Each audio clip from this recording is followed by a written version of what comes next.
And like you said, when it comes to free and fair election, I don't think we have that as of now. Not just now, we haven't had free and fair election for a long time in Manipur. And speaking of which, I just want to mention your campaign. First of all, how is it going, your campaign? I had gone to Churachandpur the other day. I think I met party leaders and a few CSOs. I think it was okay there. Party cadre are working hard.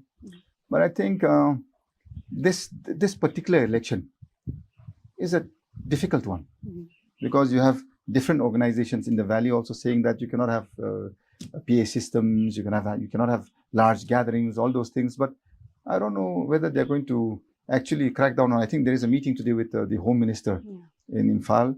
I think there are going to be thousands and thousands gathered, but I don't know whether they are going to say that no to that. If the same CSOs or the same organizations who said no to all these meetings and they allow the big meeting to happen, then it will say exactly who is what and who is instigating what. So the people should rise as one and come up against such, fascist forces. It is a must that the people should rise and make sure that all these anti-social elements, they're done away with. See, why would the CSOs also not have their own reasons? They would have their own reasons. Why not? For example, one very small aspect, one very, very small aspect. One favorite line of political parties, that is the ruling class in the ruling party today, one favorite line. They always say, Congress ka undoing, Congress ki phattaba, Congress ka wrongs and whatever. Yes, sad to say, good or bad, I'm in the Congress party. So where do I go? But the fact now here is, they have been in power 7 years, a clear 7 years. The NPF, BJP, they are together in this. Fighting the elections together. Is the NPF contesting, but with the support, open support of the BJP as a common candidate. They even go to the extent of just recently, senior ministers in the government, Naga ministers, they are going on public meetings and saying that the Congress brought Armed Forces Special Powers Act, how we were harassed, brought out of our homes and all these sort of things. Why would I even agree with this? Why would I even that they would do this? And if they have not done it, the people should have given them the befitting answer, which the people failed to do. This time, that is why all I'm saying is, I hope and I sincerely pray that the people will say, you are the one that is to be held accountable. I brought in provisions by law, which is mandatory. Fundamental right, healthcare, fundamental right, education. This is mandatory. It is mandatory. So I even brought in the percentages. In the house I said, look at the percentage of my district. Look at the percentage of Churachandpur, of Chandel, of Senapati, of Imphal East, Imphal West. So we have these many doctors. When we have these many doctors, if I am 7% of the population, and if the population is, if the doctors are 2,000, automatically by population I get 140 doctors. Today, what is the strength of Kamjong and Ukhrul put together? I'm sure it will not even be 50, 60. Why? Because you are not going by law. All of the funding by the Union of India, it happens pro rata basis, as per population. So when you're getting your funding as per population, it means the dissemination of all these, infrastructures, be it like I'm saying, especially the human resources, the detailment of personnel, it has to be population basis. So when you give it population basis, then we in the district, because the district health society chairman is the DC, chairman of the district education society is DC again. So all of these mechanisms are inbuilt by the government of India. But all these mechanisms fail when the state refuses to do its duty on its part, because the deputy commissioner is just a part. You see, it's just a wing of the state. He cannot question or counter the state. He is just a functionary of the state. So it is for the state to make sure that the office of the chairman of the district education society or the district health society is fully functional and vibrant. UNC has brought about a consensus candidate and they need to support that. But at the end of the day, it's the people who say who will be the consensus among the Nagas. Whoever wins, I think at the end of the day would have been the consensus, because it's the people that will finally decide. So I have no desire at any point in time. All I'm doing is I'm advocating what is right. What is right, I have to keep saying. I'll never say what is wrong, because the moment I say what is wrong, it means I'm reflecting on somebody else. I will not say what is wrong, but I will keep saying what is right. And by my saying what is right, if people take time to understand, to question me, and at the end of the day, finally they do understand that what I have said is right, then there is nothing like it. So I will wait my time, I'll have patience, and at the end of the day, make sure that we achieve our final goal. Amal, Strength and foundation of our democracy is the vote. This is why from the first day I've been saying an individual vote is sacrosanct. And this is something which the Supreme Court has very clearly said it is sacred as well as also sanctified. So sacrosanct. So a sacrosanct vote is something which is only dear to a person and that individual person itself. The very reason why EVMs were introduced was because of this, so that the vote should not be known whom the individual cast for. You can never know this. This is why they said it's sacrosanct. So it's just the total that is shown through the EVMs. This is why the Supreme Court also said that this is landmark and it's good for our people. but since you talked about unity and trying to maintain unity for the state, I want to mention this one term, Manipur integrity. This is something that you have uttered, I think, in your previous either campaign speech or in the assembly.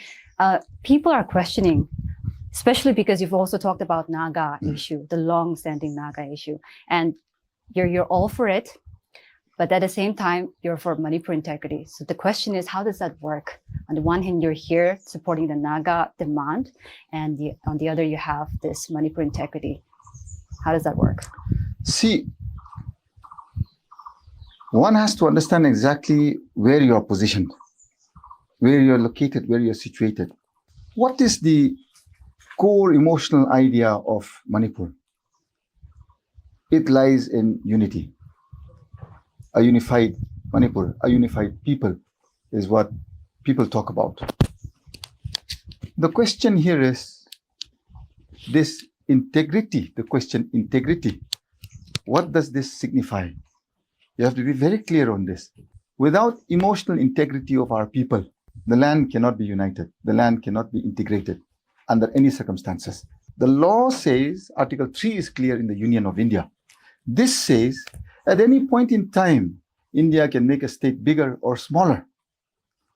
I have expressed my desire very clearly in the House, you see, that we as a people, we stay integrated.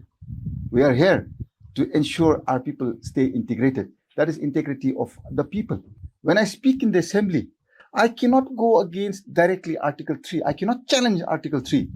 And I cannot say I will sit and I will stand for the integrity. I challenge Article 3. I cannot do that. The moment I do that, the very sanctity of the House is in question. The government of India can even dissolve the House. You cannot challenge the Constitution. You can pass resolutions saying that we would like that Article 3 be amended. So many times, these resolutions have been passed. Unanimity, with unanimity, that is all the members of the House, 60, irrespective of party affiliation, Nagas, Kukis, Meiteis, Muslims, everyone put together. Resolutions have been passed saying we are requesting the Union government to amend Article 3 when a settlement comes about for the Naga political issue. That is the resolution that can be adopted by the House. What I said, and I maintain again, what I said is very clear. All I said is integrity of this, which means the people, integrity of the people is a must. For a people to move forward, the people need to stay integrated. It is the people that need to stay integrated. But please do not connect everything. You cannot just connect dots where there are no connections. Land and the integrity of a state, the state integrity of a, as per constitutional provision, the union has powers to do whatever they want at any point in time. That is the powers of the union. Since our forefathers, since the generations and generations and generations, we have lived together, integrated as a good and loving people, be it the valley and the hills. I was expressing that so very clearly, that we need to stay integrated. We are integrated. I am here to stand for the integrity of our people. But the course of action that the union government takes in the event that the Naga political issue reaches its conclusion, if at all such a point comes, and then they ask, what is the opinion of Alfred? I will give my opinion then. I don't need to give my opinion now. I have never given my opinion today saying, What exactly is it that Alfred will do? They are fighting for my people. The NSNIM, who will deny this fact that they are fighting for my people? All of these generations they have been fighting. They're not fighting against me or against anybody. They are fighting for our people. The common cause of all our people, the youngsters, the elders, for everybody, for a good future. These discussions are being held at the Government of India level. Started in Amsterdam, at the Prime Minister's level. At a much higher level, it's happening. Who am I to ever at any point in time go against discussions that are happening with the Union of India, of which Manipur is also a part of? I have no right to go against that. The only thing I can do is hope and pray that at the earliest, you see, the best possible solution comes. Whatever it is that the Union is going to give, that is privy between the Union of India and the NSCN-IM or the Naga national political groups. They are with discussions with them, not with us. Neither is it with the state government. Neither is it with any of the common people in the state of Manipur. So, me supporting the Naga political issue, why would I not? This is a desire that each and every single person, desires and aspires for. What do you have? You see, Uncle Muiwa himself stating very clearly. He says, the Valley Meiteis and the Nagas, we have always been living together as a people. We have to move forward together as a people. These are their words. It's not my words. He is the one that is leading the cause and fighting. Everybody has their own, desire for their people. I am nobody to say you are right or wrong. These are discussions that are happening with much bigger entities, and they have a right to do this. This is why the union has initiated these talks, and I pray and hope that at the earliest the talks conclude. Now, what will be the final conclusion in those talks? And I cannot be privy to that, and I cannot say it will be A or B or C. But my desire, my aspiration of speaking in the house, emotionally bonding with our people in the state, be it with the Meiteis, be it with the Muslims, be it with the Kukis, and be it with our Naga people, that whatever be the case, we have to live as one, integrated as a people. These boundaries, all of these boundaries, administrative boundaries that are made today. For example, do you mean to tell me that Silent Village or Mapao Village or Hongman Village, these are all Tangkhul villages. So since there are administrative boundaries that have made them now today part of Kangpokpi, do you mean to say that their ancestry also says that they were always part of Kangpokpi? No. These are boundaries that have happened after India's independence and after Manipur was given statehood. So integrated as a people, what would the next state, what would the next step be?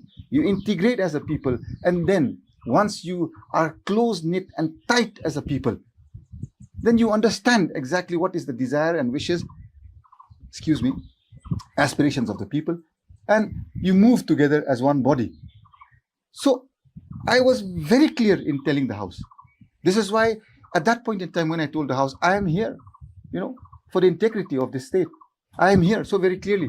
Then why is it that you would not want to discuss an issue which is dear to me? An issue which concerns me, concerns my people. Why would this House not want to discuss? Do you only want to discuss things that are close to you, that you like? You have to discuss ugly things. Things that you do not want to discuss, you have to discuss. You have to bring it forward, discuss it, and then bring about closure, how much we can help. You cannot just speak, we are brothers, and not want to address issues that have been prevalent to us for the last close to a century. You have to open your eyes. The people have to say, yes, we are mature enough to discuss such issues. We are mature enough because we are one people. And as a people, we need to discuss exactly what it is that we want and how best we can move forward as a people. This has to come about by discussion. And if you're not even willing to discuss this, what does this say? It says you have resentment for our people. I would say that at least the Valley does not have resentment for our people. This is why I wanted to discuss it. But the very attitude of not wanting to even discuss and bring about a common consensus resolution for the interest of the Naga political cause, if they are not interested in discussing, it means that the present government of that day, they had no sympathy to the Naga common cause.